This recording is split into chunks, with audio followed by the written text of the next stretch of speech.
Hello and welcome to another episode of From Mrs. to Me. I'm your host, Chrissy Freeman. And today we're going to talk about a topic that has affected many women: infidelity. My new guest, Lora Cheadle, has a personal understanding of the challenges posed by infidelity. She knows firsthand how to help women turn the devastation into a reclamation of themselves and their worth. Laura believes this is more than just betrayal recovery, it's reclaiming everything you've lost along the way. Laura's work centers around guiding others through the deeply personal journey of coming to terms with the soul shattering experience of infidelity, coming back home to who you are, and creating the next chapter of life on your own terms. I love that. Lora is a betrayal recovery coach, legal consultant, best-selling author, international speaker, and host of the podcast Flaunt: Create a Life You Love After Infidelity or Betrayal. Wow. So much incredible work that you're doing around this topic. And, first of all, welcome. Welcome, Laura. We're so happy to have you here on the podcast today. Thank you. I'm so happy to be here. Well, this topic is one we haven't really talked much about on this show. And that's why I'm so happy to have you here, because unfortunately, it has impacted a lot of women and is the result, or the result is divorce in a lot of cases. So, what I would love to have you start by doing is, if you wouldn't mind, sharing a little bit about your own journey that led you to starting this work, and how you were able to sort of pick yourself back up and create a life that, as you put it, is, quote, on your own terms. Yeah. Yeah. I would love to share that. Yes, I have a very deeply personal experience with this. After 23 years of marriage and two kids later, I was truly, truly gutted by the revelation that my husband had been cheating on me for 15 Oh, years wow. with five different women. And the thing is, so many times people are like, how can that even be? How did you not know? I thought we had a really good relationship. Did we have struggles? Of course. Did we have fights? Of course. But we were really good friends. We were really good partners. We enjoyed each other's company, each other's sense of humor. We were building this life together. And he worked and traveled for business, and I was mostly home with the kids. And I just thought this is a great partnership. And I had no idea, no idea. And as is the case with discovery, you don't find out everything all at once. It's this trickle truth. You find out one thing and then another and then another. And it's devastating on a whole other level because it cuts to the truth of who you are and what you're worth. Yeah. How lower than dirt must I be that I didn't know this, that my husband didn't want to come to me emotionally, sexually? How can I even be this low? And it also really caused me, and causes most people, to question reality. What's true? How can we have holidays and anniversaries and I think we're having this great time and he's in love with somebody else? So I had to, over time, completely rebuild myself. All of the things we give up in a partnership. Oh, I'll do this for you. And you think they're doing it for you. And it's this whole thing. And it's not. And how do you not become bitter and hardened? How do you go forward being a loving, kind person who's willing to extend herself again in the future? Those were all Right. of the things that I had to grapple with. Wow. I honestly, I did deal with infidelity. It was not to the extent that you did. There was already, a lot of things that I was very much aware of in my marriage. And it was from what I have found, one woman. Now, not that that makes a difference, right? On a scale, it's still Right. extremely painful to go through. But, I can imagine, how do you not only go about thinking about relationships again and trusting another person, but what about trusting yourself? You hit the nail on the head with that because that's what it all comes back to is we can't control other people. We can only control ourselves. And all of this fear, what if I go forward in a new relationship and it happens? What if I try to work it out in the old relationship and it happens again? Right. And it's redeveloping that sense of self that, you know what? The world is unpredictable. Other people are unpredictable. And I can be resourced within myself to allow myself the space to grieve, to allow myself the ability to process, to use my tools so I can always return home to this glorious being that I am inside, knowing that on a soul level, I am secure, I am healthy, I am whole, I am complete, and I can take care of myself no matter what happens. Yes. Oh, so powerful and so true. And I also want to highlight that you talked about grief. And I think so many of us want to rush through that grieving process and just be done with it. And it's like, I can't take this. Tell me about, for you, the importance of that grieving process. Yeah, yeah, and you're right. Don't we all just wanna get that done? Move Yeah. on to the happier times. For me, it was interesting because I would find myself bouncing. One moment, I would be literally laying on the floor sobbing, unable to sleep, to breathe, to just to do anything, just so filled with pain. And then all of a sudden, it was like my mind would kick in, and I'd be like, "I need to meet with a lawyer. I need to start sorting documents. I need to also do a whole bunch of irrational things." Right. And then I'd be kind of in this manic stage of like, I'm sorting photos because that's the most important thing I could be doing right now, right?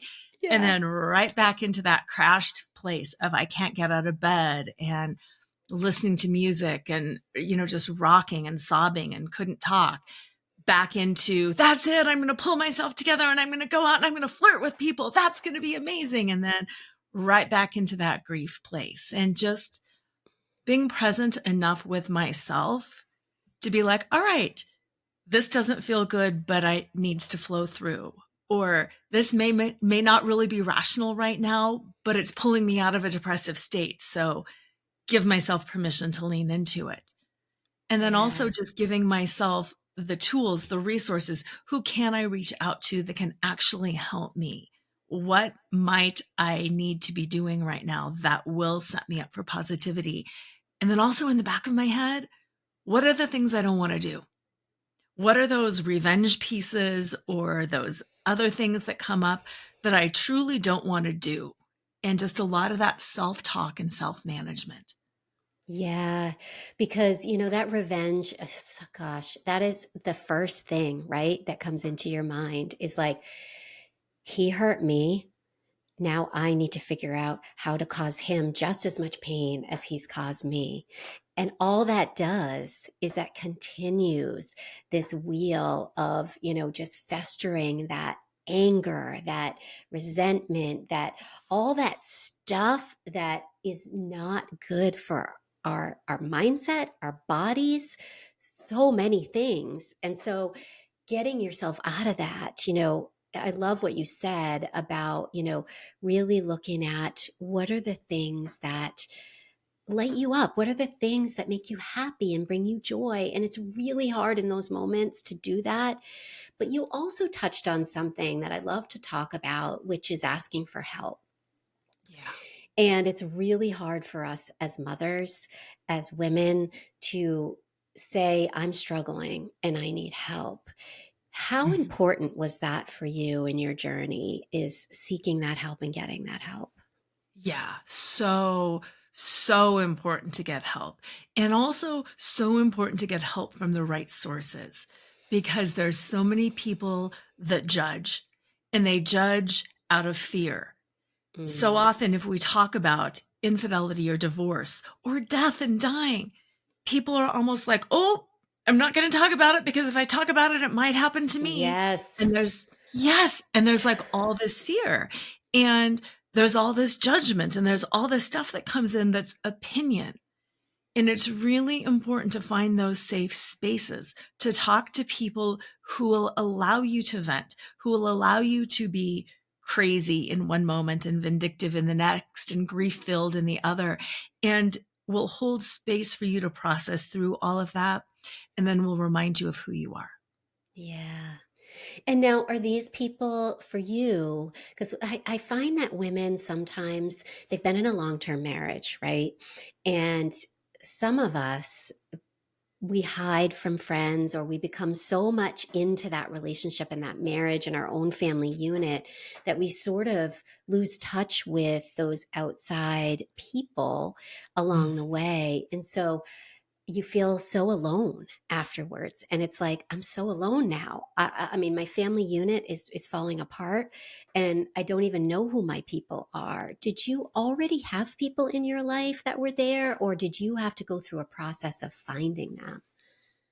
Both. And Mm. and also to take what you said a little bit further, I had this perfection thing going too. My body is together. I'm a pretty mom. I'm a pretty wife. My kids are good. My house is clean. I volunteer. Like this whole persona, this whole image of this healthy, happy family and this healthy, happy relationship. Ah, And it's not that I was intentionally trying to be fake. I wasn't, but I was also intentionally trying to create and become what I thought I was supposed to be. So ah, then that makes it yes. even harder when you're like, but no, I'm the together mom. I'm the together wife, to all of a sudden be like, oh, well, yeah, guess what happened yesterday? Mm. So, yes, I had some of my best friends that were still with me, but I also had, like you said, kind of those tangential friends who didn't know my heart, who didn't know my soul, and who were judgmental and who were confused. And it took a while to start finding friends again. And also professionals. There's amazing professionals out there. There's amazing coaches. There's amazing therapists. There's amazing people. And there's also people who just either aren't amazing or they don't fit with you, and that's okay too. I had to go through a couple of coaches where I was like, this doesn't quite fit, and then some therapists where I was like, ooh, this is more damaging. And to have that discernment that I know who I need, and I need to cultivate these friendships and professional relationships in a way that nurtures and supports me and that doesn't bring me down. Yes.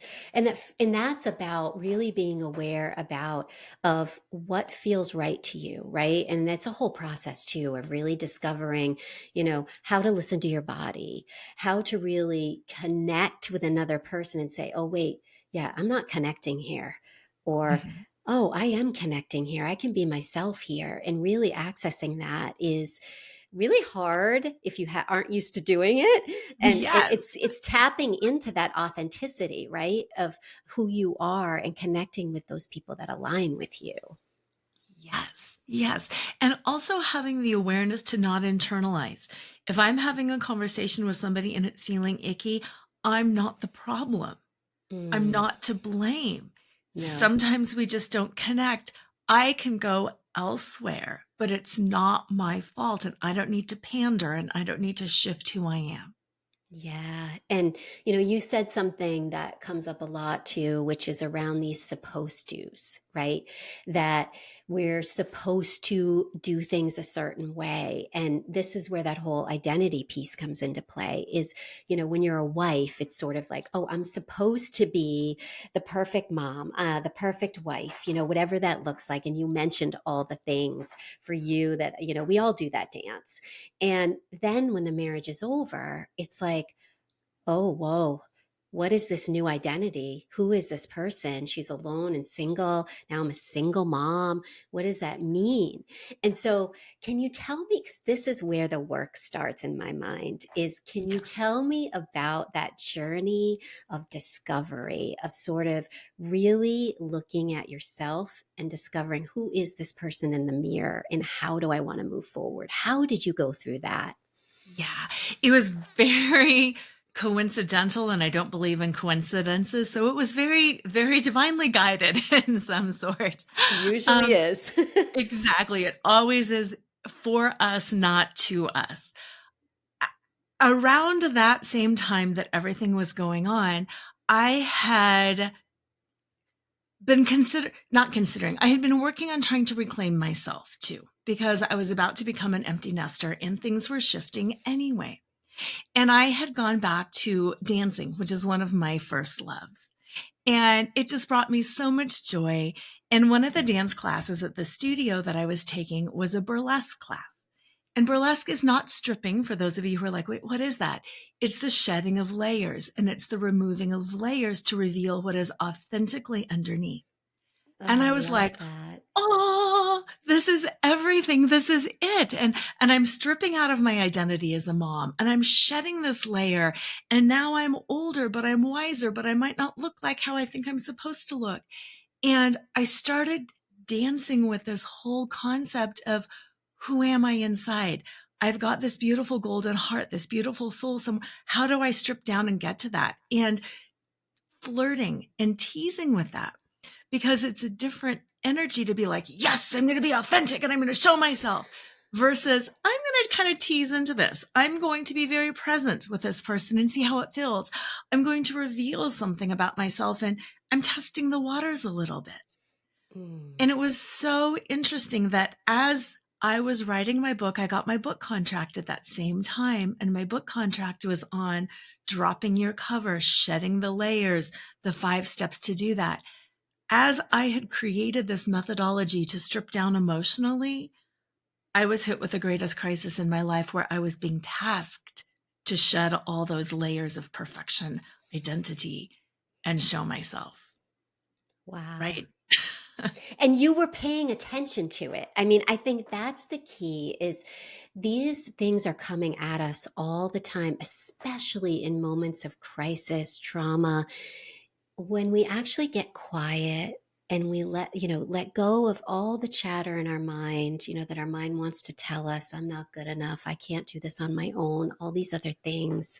When we actually start to get quiet, the clarity starts to come in and things start to show up. But we have to actually pay attention. And then when those things show up, we actually have to take an action. And I think that's what you did, which is super important between your dance classes and writing the book. I mean, Yes. talk about scary, vulnerable things, right? Very scary, very vulnerable. And you're right on with that, paying attention and taking action, because the very first step in my process is encapsulated in the acronym Flaunt, which is like all about what we're doing. But that very first step is find your fetish. And how fetish is truly defined is it's that thing that lights you up, that thing Mm, that brings you joy.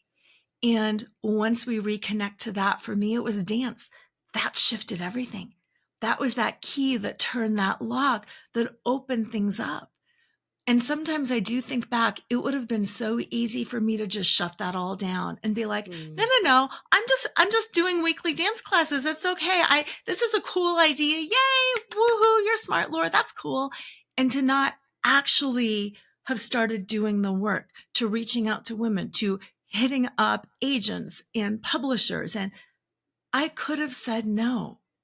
If I was yeah. not paying attention, I could have stayed in that I should be doing this. I should be focusing on this. I should move over here.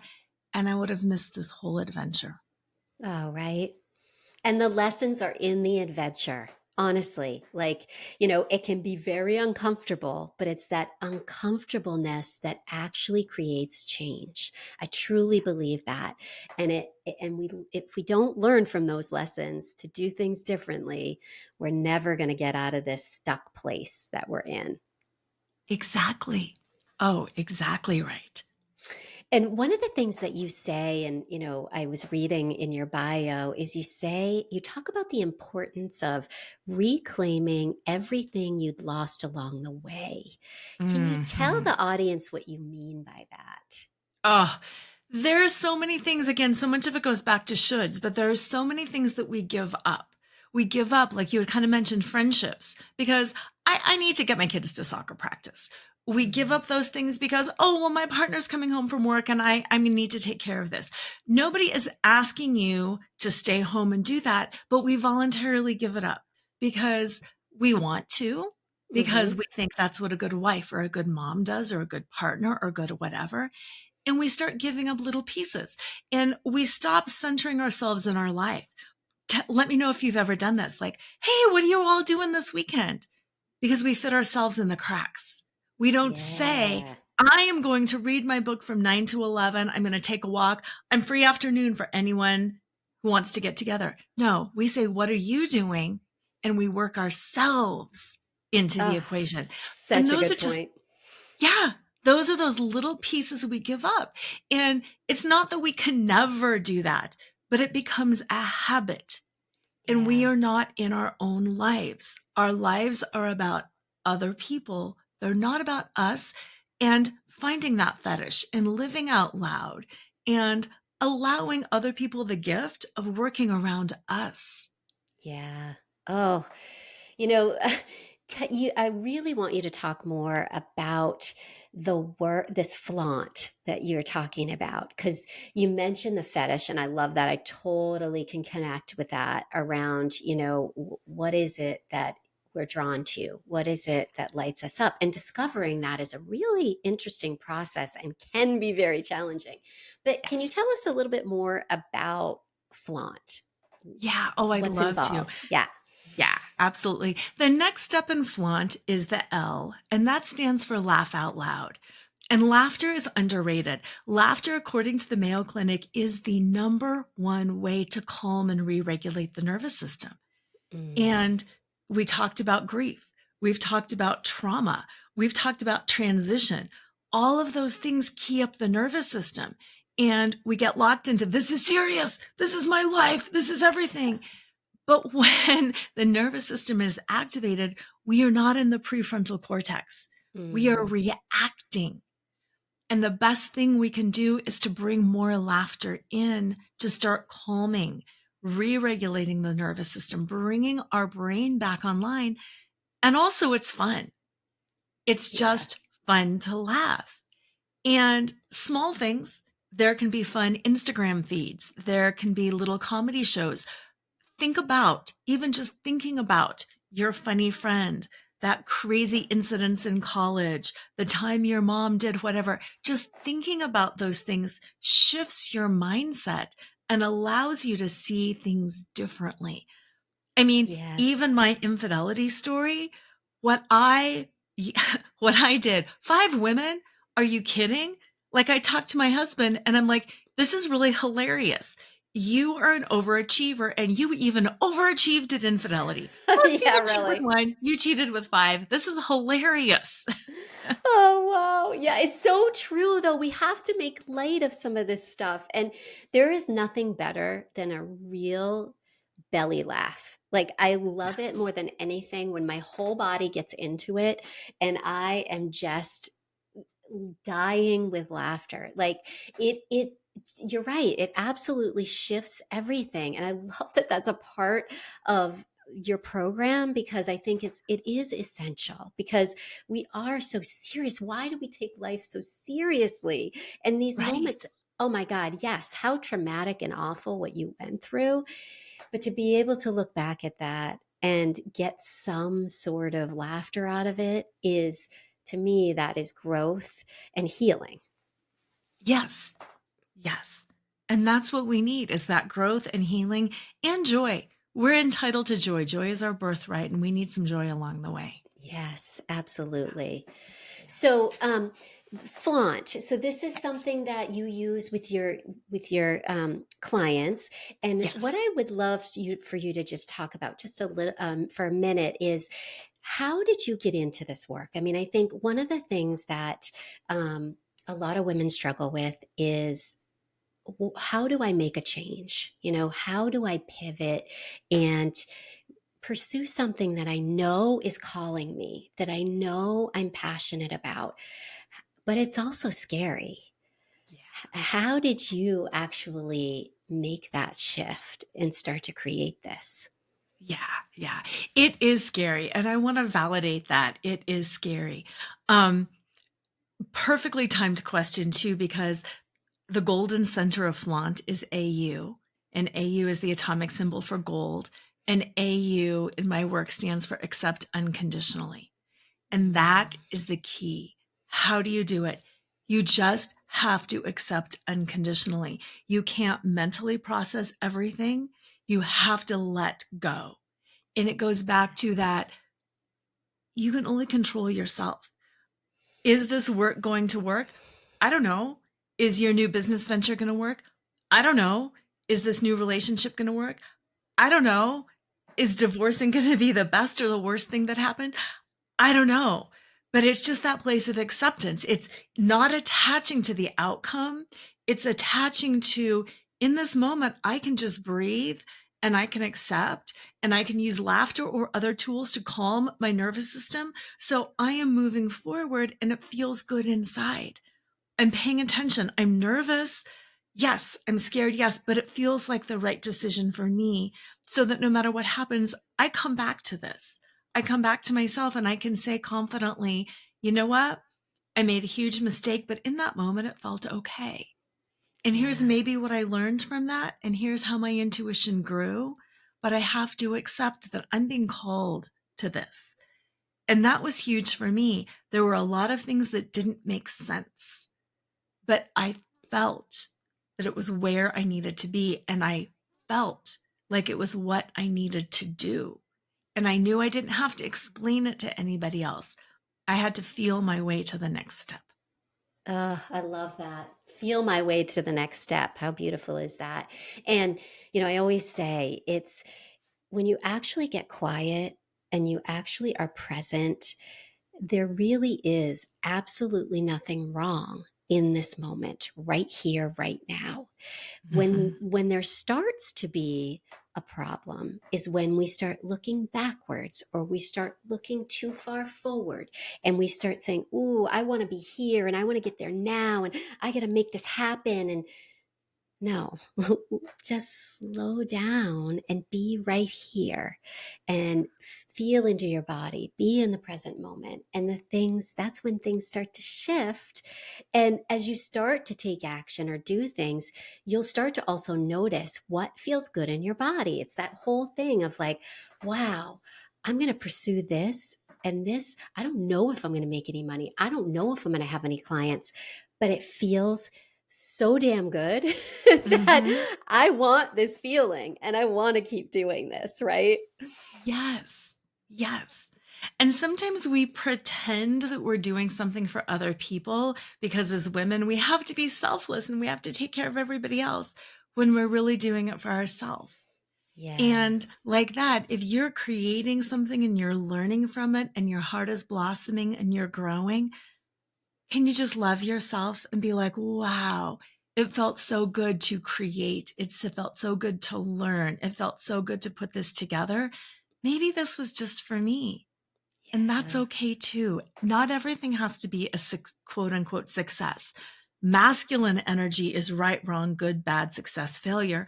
Feminine energy is rich and nourishing and creative. And anything that you create, we don't know what a success means. Yeah. Something can come back and bring you financial success, but what about the internal success that you feel better? What about Mm. that? That's important too. Yeah. Oh my gosh, that's so true. And there's so much about, people talk all the time about healing, and with what you have been through or went through, talk about, just needing that healing, right? And I think one of the things that's really fascinating to me is that we when we say healing, they're really, for everybody it's a little bit different, right? I think we always want a map to, can you give me the steps of, how do I do this, how do I do that, when do I do this, when do I do that? And one of the things that comes up a lot, and I'll be curious your thoughts on this, is how do I know when I'm healed enough to start looking for a new relationship? Yeah. Can you help walk the audience through, what was that process for you? And how do we know, Mhm. and how do you start to take steps towards moving forward? And what is that? What does that journey look like? Oh yeah. I so love that you talked about that journey too, because and that people want a map. Because one of the things that I'm always telling people is betrayal uncovers the truth. Not only about the other person, but about you and what it's Mm, time to heal within you. And that is different for all of us. Could be the mother wound, the father wound, it could be perfection, it could be like I don't know what it's going to uncover in you, but the fact that you're here shows me you are ready to uncover and heal that. So, mm, the first step in that is getting really honest, really looking inwards and being like, where is this an abandonment wound? What is going on with me? Where can I grow? This is not about my partner. It's not about what they did wrong. It's not about a failed marriage. It's not about anything. It's about me and what can I do to work through this? And ironically, I feel like the time to start looking for a new partner is when you're really okay with the idea that I don't ever need a new partner because I've got myself and I understand myself and I know my dark side. I know my shadow. I know my light. I know how to hold space for all of me and I know how to partner myself. And truly, as long as you're out there looking for someone to complete you, you're not going to be attracting a super strong, healthy partnership. It will be two wounded people matching up. So the oh, time for a new partner is when you don't need a partner at all. Oh, yes, that is so true. And, I was one of those women who, you know, I did not want to sit with those uncomfortable feelings. And I was like, nope, I need another partner. I need another partner to show me I'm enough, to show me I'm Yes. okay, to, um, that needs me, that whole thing. Yes. And one of the things that I say to my partner that I have now, who again went through a lot of healing before this relationship, is I love you, but I don't need you. And Mhm. what a beautiful gift to give to somebody to, I don't need you, but I'm choosing you. Yes. And Yes. it's not that complete me. You don't need to complete me. I'm good on my own. But I'm Right. choosing you to be my partner. And I am Exactly. perfect exactly the way I am, and I don't need that.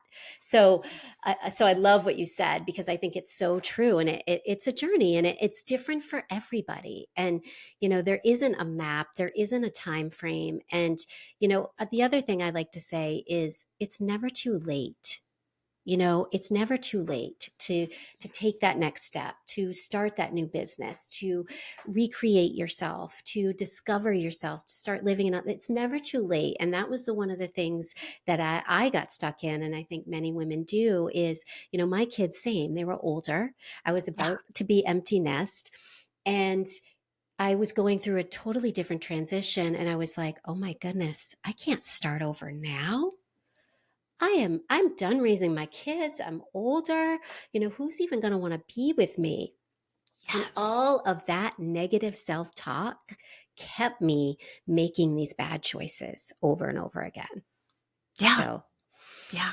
No, I love that because it's never too late and we're supposed to have identity shifts throughout our life.